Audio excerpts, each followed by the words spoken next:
চাচ্ছে সরকার, বাংলাদেশ সরকার আমাকে পদোন্নতি দিয়েছে। ছাত্র জনতার উপর নির্বিচারে গুলির নির্দেশ বাস্তবায়নের অন্যতম মূল হোতা স্বরাষ্ট্র সচিব জাহাঙ্গীর আলমকে বাধ্যতামূলক অবসরে পাঠিয়েছে মন্ত্রণালয়। জুলাই মাস জুড়ে ছাত্র জনতার আন্দোলনে নির্বিচারে গুলি করতে সরকারের আদেশ বাস্তবায়নে পুলিশকে নির্দেশ দিয়েছিলেন এই জাহাঙ্গীর আলম। এতে যৌক্তিক দাবিতে আন্দোলনে আসা বহু ছাত্র ও সাধারণ মানুষ নিহত হন।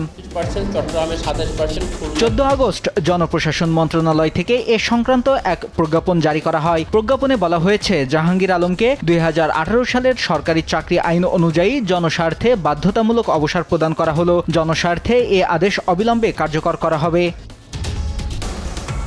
শেখ হাসিনার পতনের পর একে একে সামনে আসছে তার সরকারের মন্ত্রী, আমলা ও সরকারি কর্মকর্তাদের দুর্নীতির খবর। তেমনই এক দুর্নীতিবাজ কর্মকর্তা সদ্য সাবেক স্বরাষ্ট্র মন্ত্রণালয়ের জননিরাপত্তা বিভাগের সচিব মোহাম্মদ জাহাঙ্গীর আলম। বছরের পর বছর অতিরিক্ত বল প্রয়োগ করে সদ্য সাবেক আওয়ামী লীগ সরকারের আস্থাভাজন হন তিনি। বিনিময়ে পেয়েছেন পদোন্নতি, এর সঙ্গে দুর্নীতি করে কামিয়েছেন কোটি কোটি টাকা। আবার সেই টাকা বিদেশেও পাঠিয়েছেন বলে অভিযোগ রয়েছে।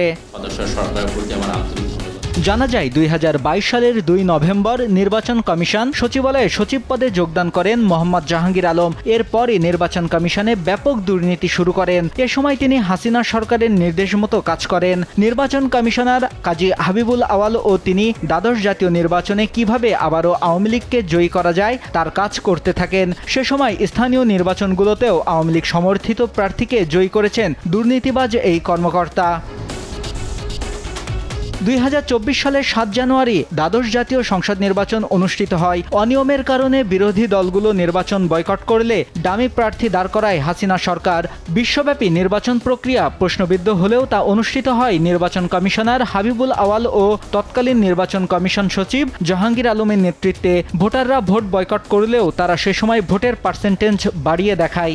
আমি আপনাদেরকে সচিব হিসেবে দ্বাদশ জাতীয় সংসদ নির্বাচনের কেনাকাটায়ও ব্যাপক দুর্নীতির অভিযোগ রয়েছে। এছাড়া নির্বাচনের আগে ভোটার আকৃষ্ট করতে প্রচারণায় খরচ করা হয়েছে প্রায় 300 কোটি টাকার মতো। তবে এর বেশিরভাগই জাহাঙ্গীর আলমের নেতৃত্বে নির্বাচন কমিশন কর্মকর্তাদের পকেটে গেছে বলে জানা গেছে।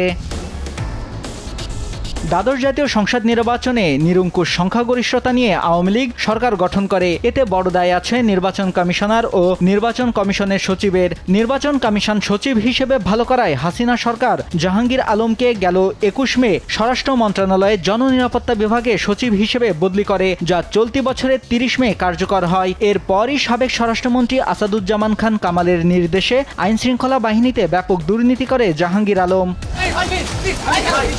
বৈষম্য বিরোধী ছাত্র আন্দোলন সারা দেশে ছড়িয়ে পড়লে সরকার ছাত্রদের উপর দমনপীড়ন শুরু করে। এ সময় স্বরাষ্ট্রমন্ত্রী আসাদুজ্জামান খান কামালের নির্দেশে স্বরাষ্ট্র মন্ত্রণালয়ের জননিরাপত্তা সচিব জাহাঙ্গীর আলম ছাত্র জনতার উপর গুলি চালাতে বলে পুলিশকে।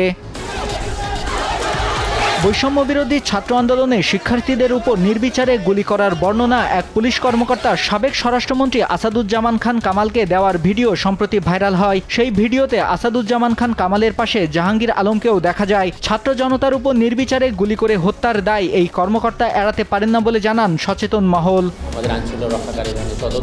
এই কর্মকর্তা যে সংস্থায় কর্মরত ছিলেন সেখানেই দুর্নীতি করে শত শত কোটি টাকা কামিয়েছেন। অবৈধ এসব টাকার মোটা অংশ বিদেশে পাচার করেছেন বলেও জানা গেছে। অনেকে বলছেন, বাধ্যতামূলক অবসরে পাঠানোর পর যে কোনো মুহূর্তে দেশ ছেড়ে পালাতে পারেন দুর্নীতিবাজ এই কর্মকর্তা। তাই দ্রুত তাকে আইনের আওতায় আনার দাবি সচেতন মহলের। নিউজ ডেস্ক, দেশ টিভি।